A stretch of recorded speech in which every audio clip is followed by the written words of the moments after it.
Hi, everybody. Welcome to Chem Talks. Mr. J here. Today on Chem Talks, we're going to be talking about a second type of bonding. We've already talked about ionic bondings, where compounds form when atoms either gain or lose electrons, and then those positive and negative electrons are attracted to each other through electrostatic attraction and end up forming compounds. Today, we're going to talk about the second type, what I like to call the Barney bond, where sharing is caring, where the electrons are going to be shared between different atoms. So come along with us as we discuss this second type of bonding. A covalent bond is a bond formed when the electrons are shared between atoms. So there's no what we call stealing or losing of electrons. Instead, atoms are going to fulfill the octet rule or get their outermost shell filled by sharing electrons. Okay?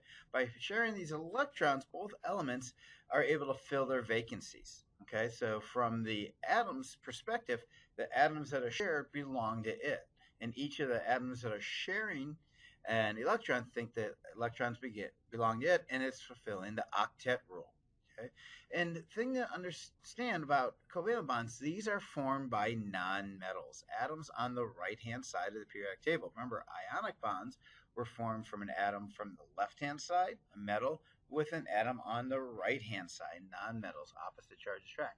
And covalent, it's only forming between nonmetals. And for our class, we're only going to be worrying about binary covalent, meaning compounds made up of two elements. Now, there are lots of other covalent compounds that are made of many more atoms than two, but we're going to focus on two.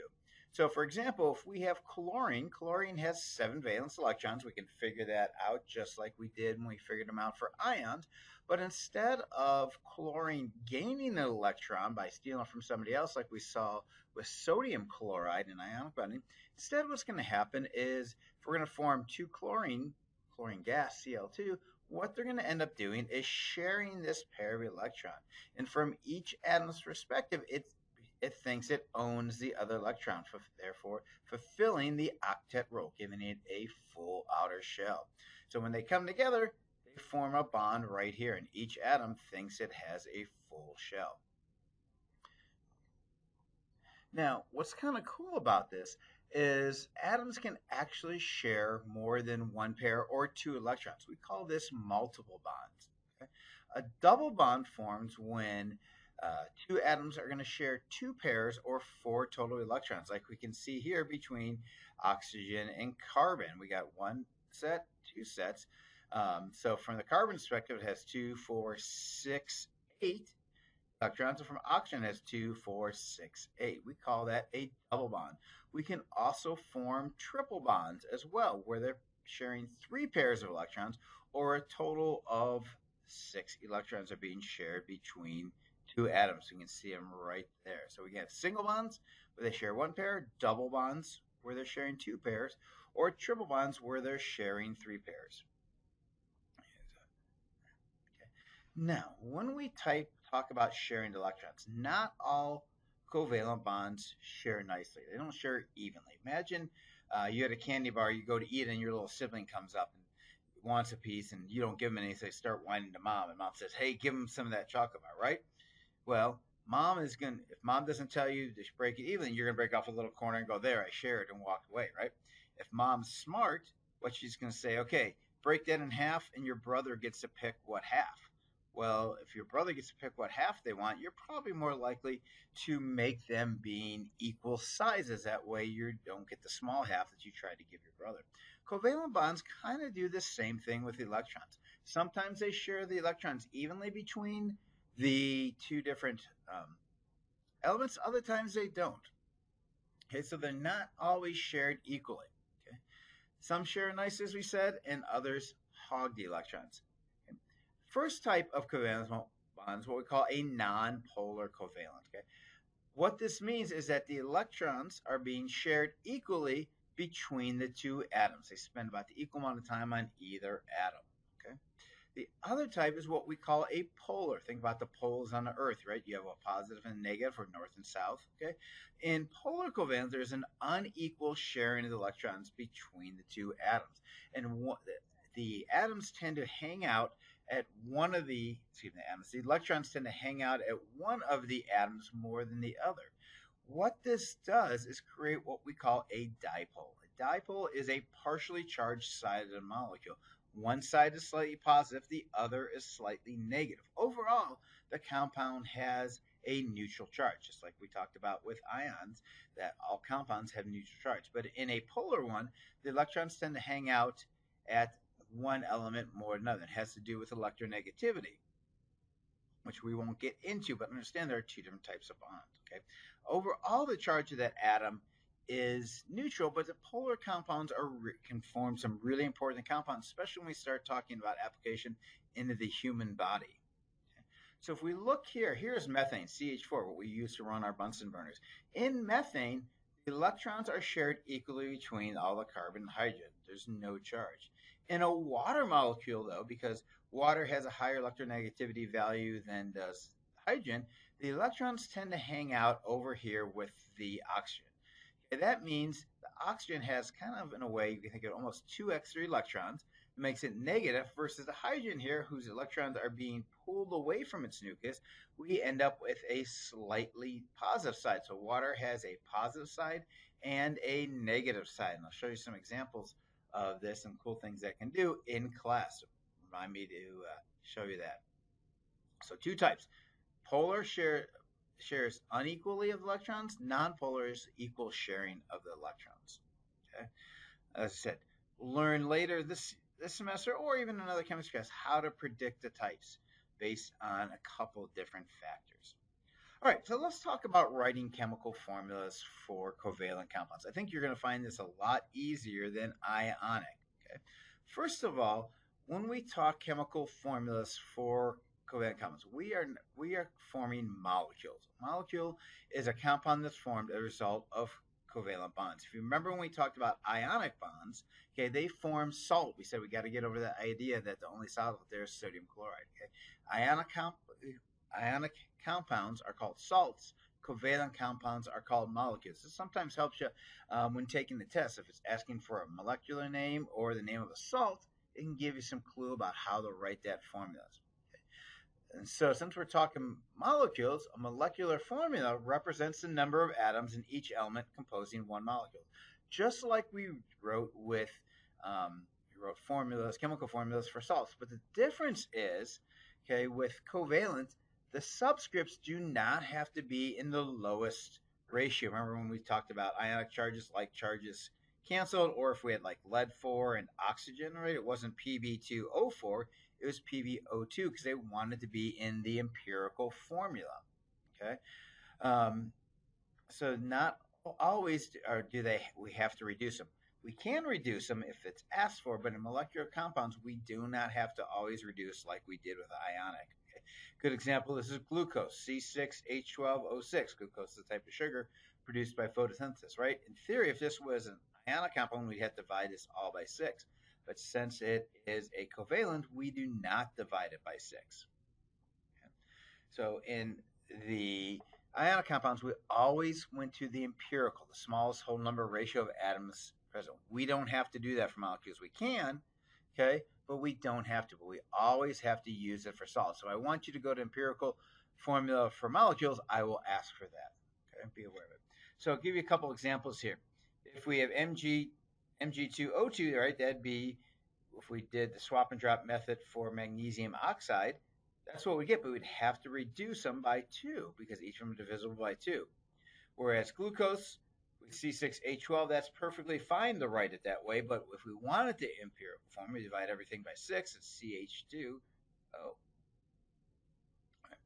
Now let's talk about naming covalent molecules. Naming them is pretty simple. There's only one method that we're going to use since we're only focusing on binary.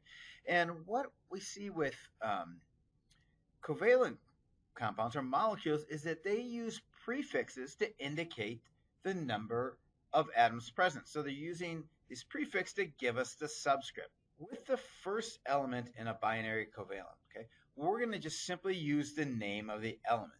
Okay. Now, if that element has a subscript on it, we are going to use a prefix, meaning if it's more than one atom present, we're going to use a subscript. If it's just a subscript of 1, which we know we don't write, it does not get a prefix. The second element is always, always, always going to get a prefix, no matter if it's 1 up to 10. Okay, so first element only gets a prefix if there's a subscript on it, meaning 2 or higher. Second one always gets a subscript, even if it's just 1. Okay? And then, just like ionic compound, we're going to change the ending to IDE. So we learned those already in ionics, same endings. Okay. Now, the prefixes you need to know, there are 10 of them, and yes, you're going to have to memorize them. So 1, most of them you probably already know. 1, mono. 2, di, not bi, but di.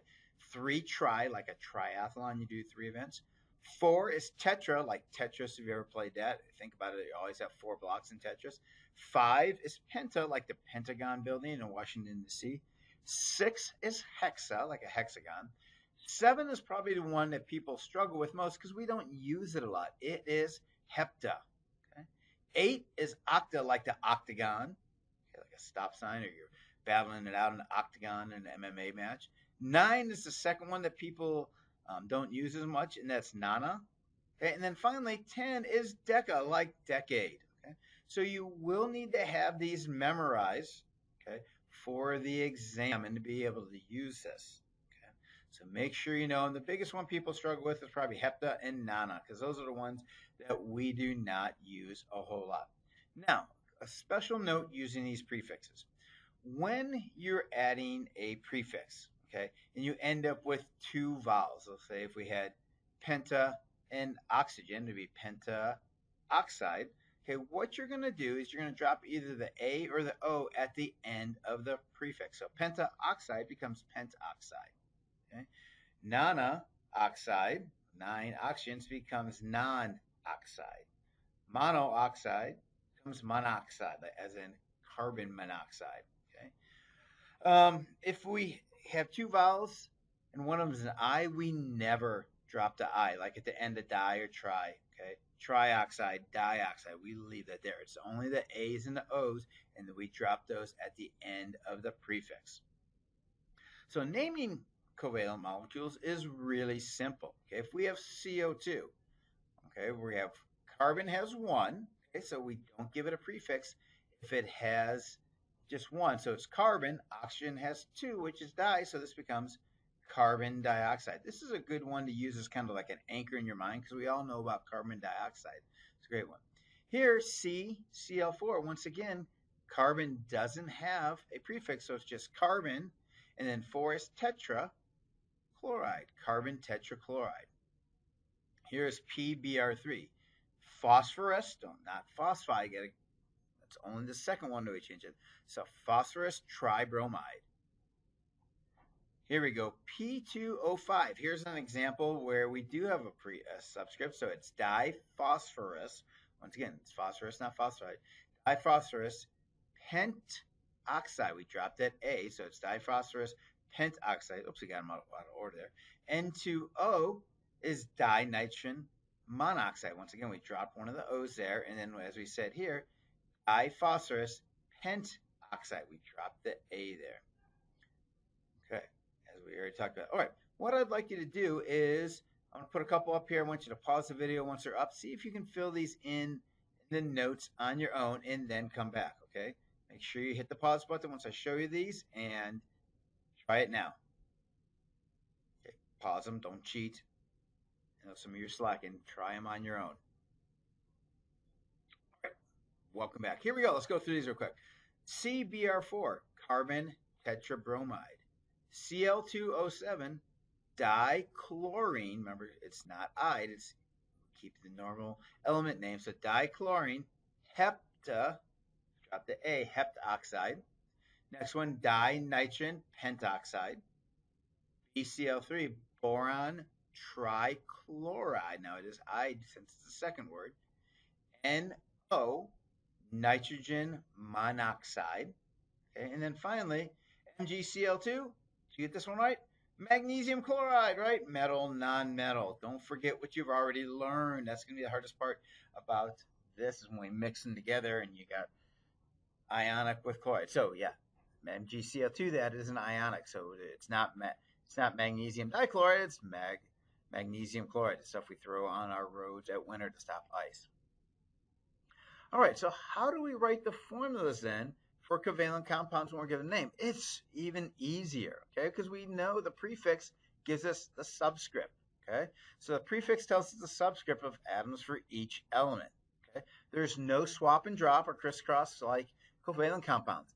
The prefix goes with that atom, okay? So it makes it really easy. So for example, sulfur hexafluoride, there's no prefix on sulfur, so it's S. Hexa means 6, and it's 6 fluoride. So SF6, sulfur hexafluoride. This is the stuff that will make your voice really low, kind of the opposite of helium. Okay. Tricarbon pentachloride. Tri means 3, so 3 carbons. Penta is 5. C3, okay, Cl5. Pretty simple, kind of like almost like when we had variable charges, which the Roman numeral told us to charge. Well, in this case, the prefixes or lack of a prefix in the first one tells us how many we have. All right, try these on your own. Okay, pause the video, see if you can come back once you got them all done. Once again, don't cheat. Please do this. All right, welcome back. So carbon tetrafluoride, no prefix, so carbon tetra is 4, so CBr4. Dichlorine, 2 chlorines, hept, which is hepta, okay, drop in the A because of oxide, oxygen 7, so Cl2O7. Remember to put the subscript after, not before. Dinitrogen pentaoxide, N2O5. Boron trichloride, B, okay, no prefixes, so it's just 1, Cl3. And then finally, nitrogen monoxide, NO. Okay, so hopefully this is pretty easy for you. I think you'll pick up on this really simple. Okay, let's try a couple more in your notes. See if you can do this on your own as well. Okay, give you one more practice. Go ahead and pause me and then hit play once you've tried these. All right, welcome back. Carbon disulfide, CS2. Dinitrogen tetrahydride, N2H4. Okay, carbon tetrachloride, we saw this one earlier, CCl4. And then finally, diphosphorus trioxide, P2O3. All right, there's one last special group of covalent compounds I want to talk about. Those are called diatomic molecules. Can tell by the name, di means 2, atom means, so it's 2 atom molecules. So diatomic molecules are atoms of the same element that are covalently bonded to each other, meaning we got 2 oxygens or 2 chlorines or 2 whatevers bonded to each other. When found in nature with by themselves, they are always formed in these diatomic forms. Okay. Now, when they form compounds, either ionic or covalent, the diatomic molecule rule doesn't apply. It's just when they're found by themselves. Like right now, we're breathing in nitrogen and oxygen gas. It's N2 gas and O2 gas because they're by themselves. They're not combined with other atoms to make salts or molecules. Okay, that's an important thing to remember. This is going to be really important when we come up to writing chemical formulas next unit. Okay. Now, there are 7 diatomic molecules that you need to know. These are commonly referred to as the Brinkelhoff molecules. Okay, why Brinkelhoff? Because we can spell Brinkelhoff with them. Brinklhof. So bromine, iodine, nitrogen, chlorine, hydrogen, oxygen, fluorine. When they are found in nature by themselves, meaning they're not bonded to anybody, they take diatomic form. Br2, I2, N2, Cl2, H2, O2, and F2. Okay? So if they are in a compound, then they're going to go back to the rules of either ionic bonding or covalent bonding using the prefixes as well. But if we're just saying like methane combines with oxygen, methane is CH4 plus oxygen, it'd be the O2 form. Okay? Very important. I got a cheat I can show you in the classroom for this, 2 cheats on the periodic table to help you remember this. But I always remember Brinkelhoff, okay? Brinchlhof. And so you would call these a bromine molecule, okay? A nitrogen molecule. So when we name them, we're going to say the name of the element with the word molecule. That way we know it's a diatomic molecule and not just a single atom. So oxygen molecule, nitrogen molecule, chlorine molecule. All right, guys, That's covalent bonding. Pretty simple. Okay. We use prefixes to indicate the subscript of the atom. Remember, when we're naming them, the first element is the name of the element, no IDE ending, and it only gets a prefix if it's greater than one. The second element always gets a prefix, no matter how many it is, even if it's one, and it ends in IDE. All right, guys, we will go over this more in class, but if you have any questions before then, please drop me an email or just write it down and we'll talk about it in class. All right, guys, take care. We'll talk to you next time on Chem Talks.